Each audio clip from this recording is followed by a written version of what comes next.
Nutrisari Wedang, kembalikan kehangatan. Saudara, selain Taman Mini Indonesia Indah, ada satu lagi alternatif destinasi wisata di ibu kota untuk menghabiskan waktu libur Natal, saudara, yakni Jakarta Light Festival yang digelar di Bundaran Hotel Indonesia. Gemerlap lampu warna-warni dan berbagai ornamen instalasi cahaya menghiasi kawasan Bundaran HI Jakarta Pusat, memikat perhatian warga untuk bersuah foto.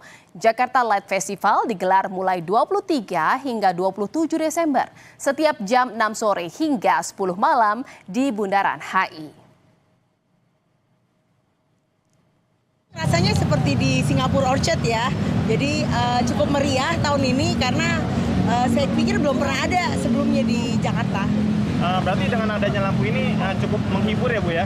Menghibur sih, terutama kalau kita yang nggak mau kemana-mana, cukup di Jakarta aja, kita bisa keliling di malam hari dan cantik banget sih lampunya. Sengaja datang ke sini dari Ancol. Bagus sih.